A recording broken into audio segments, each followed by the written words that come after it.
He's a Hall of Famer, one of the good dudes. 17 NFL seasons, 14-time Pro Bowler, tied for the most all time. It's Tony Gonzalez now joining us live. All right, you may be a pretty face, but you're a tough guy. And when it comes to football players, Trent Dilfer said this earlier, football's hard. Football practice is hard. You get to the end of a season, and the Eagles are in a go-either-way game, and you go to the third-string quarterback. And, Tony, I didn't play the game, but I watched it, and I thought, I think as a player, I would be pissed. I wouldn't like that at all. How did it land for you? Watching it, because I didn't know what was coming. And so I think probably like the rest of America, I was a little shocked. In fact, I said in my head, what the hell is Doug Pederson doing right now? I don't understand this. Because this is supposed to be a big-time game. It's prime time. They flexed this game because of all the implications that it had on it. But if I knew ahead of time during the week, and it sounds like he had said that he was going to put him in, then I guess I can't be too upset. But at the same time, I think if I was playing as a veteran guy, an established veteran, I'd have been like, hey, get me out of here. I mean, if we're all just going to ride this into the offseason, this isn't Little League football, and everybody gets a chance to play. I looking back on it, though, I don't understand it. Doug Pederson has his reasons for it. I would have kept Jalen Hurts in there, let him get that experience. It doesn't sound like the relationship between Carson Wentz and Doug Pederson is good. He wants out of there now, it looks like. I get your young quarterback, get your future franchise quarterback as many reps as you can give him in this primetime, big-time game. Don't get a quarterback that probably, he didn't look that good to me in the few little sample size that he had out there, the few minutes of playing. He's not a future guy. I don't understand it, but maybe Doug Pederson has the ultimate plan, but I would have definitely kept Jalen Hurts in there and let's see what he can do. And it looks like Philly, if he would have stayed in there, they probably would have won that game. Yeah, no, I thought Jalen didn't have a big spectacular night, but he's a playmaker, and you knew going into that game it was going to be low scoring because Washington and Philadelphia have good defenses, so I didn't like it at all. So the one playoff matchup, I think the Saints are going to hammer the Bears, but I do think Cleveland, unfortunately, got a bad break. So now they have to play Pittsburgh again with Pouncey rested, Big Ben rested, 4 of their 6 players, best players rested. And I think in most instances, I think Cleveland could go toe-to-toe with them. I just think it's a bad spot to now have to play the same team again. Do you tell me, did you ever have to play somebody back-to-back or close to back-to-back? Yeah, I think we did. In the playoffs, my 1997 playoff experience, we played Denver. We actually were the better team that year. It was the year Denver and John Elway went on to win the Super Bowl, the first Super Bowl they had. We had split with them during the regular season. And when you play the team that third time, it's just like they know you now, especially when you've given them your best shot. And I got to believe Cleveland, was giving their best shot because they needed to win that game to get into the playoffs. So now they know what you at least thought was going to be your best shot. And Pittsburgh now has seen Cleveland, where Pittsburgh's probably like, hey, we didn't care about winning that game. That's why we didn't play our best players. We know what you guys had success on us now. We're going to address that now, and we're going to show you guys something. I'm sure they were very vanilla because they knew this could be the possible outcome. They didn't show any of their good stuff, and now they have the advantage going into the game. So there's 4 teams that are indisputably hot. Green Bay's hot, Buffalo is hot, Baltimore is hot, and Tampa Bay's pretty hot. And then there's 2 teams that are really good, Kansas City and the Saints. I don't think they're hot, but I just think they're really, really good. So go back to your Atlanta and Kansas City career.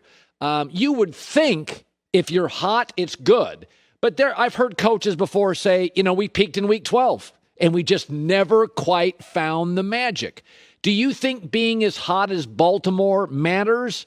Or is it just, it's a whole new sport in the playoffs? You've heard that, and it can go both ways. You just said it. You've seen teams that get hot in December. They remember what you do in December, and then you get to the playoffs and you get your butt kicked the first round. So, and you see teams that don't do well, and they were kind of lackadaisical towards the end of the season. Then they turn it right back on as soon as that first game goes back out there. So I really don't know.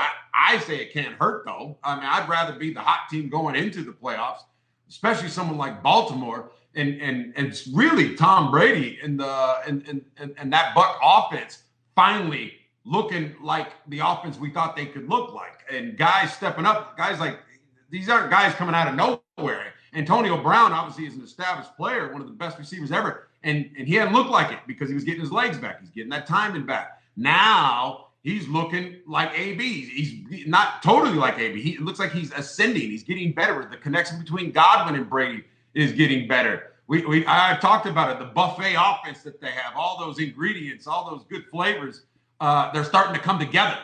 The symphony is starting to play better together. So that's a team that I think of everybody. You talk about getting hot at the right time. That's the team I think has gotten hot at the right time, and it looks like they're going to carry that over into the playoffs. Yeah, Tony, in your playoff experience, I asked Trent Dilfer this about an hour and a half ago. Some players rise, some players shrink. And, Greg Jennings told me a couple hours ago, he goes, I saw teams come into Green Bay, and you could tell in the weather they shrink. They don't want to be there. Talk about playoff football. You were a good playoff performer, but not everybody reacts the same way, Tony. These are all standalone national TV games. There's a lot of heat. There's a lot more media. Talk about the difference regular season to postseason. Yeah. Well, obviously the concentration goes up. The level of anxiety, your sphincter gets a little tight. And that's really a measure of what a good player is to me. That's ultimately what do you do when the lights are on? What do you do when that's the only game on? There is no other games on right now. How are you going to play? It doesn't matter what you do on the practice field. It doesn't matter what you do on the regular season. This is when it really, really, really counts. And there are players out there that actually play worse during the regular season. I think probably Eli Manning is probably someone like that, where when the lights came on, he played better in the playoffs and in the big spots. So yeah, that's what and usually you see that with young guys. We're going to see some young guys in the playoffs this year. Let's see how they react. I cannot wait actually to see Baker Mayfield, because Baker Mayfield to me right now, I've talked about it before. He's that pizza player. He's good. He's a good quarterback. Can't take that away from him. But I want to see him ascend. I want to see what he does now in a playoff against Ben Roethlisberger, that first round. Let's see what you got now. All those. He does well acting. We know that. He can do that when action says. But let's see it now on the football field. That's one game that I'm really excited to see how somebody responds. All right, Tony Gonzalez. Kansas City's not playing particularly well. I don't know. I think Buffalo, right now, Tony, Buffalo looks so good to me. Oh, my God. Baltimore's on fire. Baltimore's got no pressure. I know this is sacrilegious to say it. I think Buffalo's going to win the AFC. I really do. Do you think I'm nuts? I mean, what do your eyes tell you? Nah, I think you absolutely. You're a wise man for that.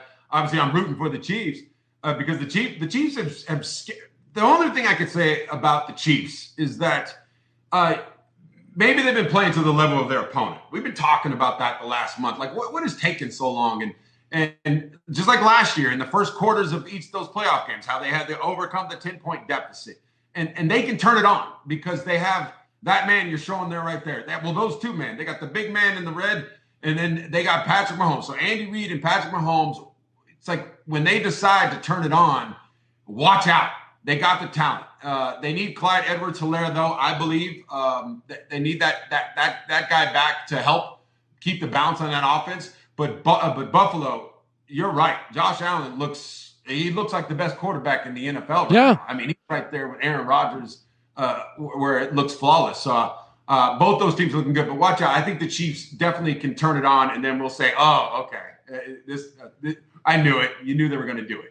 Good seeing you, the Hall of Famer, Tony Gonzalez. Thanks, buddy. And thanks for the face serum. I really appreciate that. I'm a regular now, and you can be my dealer and get it to me. I'm your pusher. I'm your pusher, baby. By the way, it's called Caldera. Caldera. Go check it out. Really good stuff. Okay, so we did Modelo beer, pistachios, and now he's got face serum. He's become quite a spokesman. How about that? Well, I've been hanging out with Terry Bradshaw too much. Yeah, I saw you on a commercial with Terry, too. Tostitos. My mentor. Yeah. All right, Tony, appreciate it. Hi, everybody. Thanks for watching. Subscribe here to get the latest from the show. Also, be sure to check out more of the best clips from The Herd or go watch a few segments from other shows on FS1.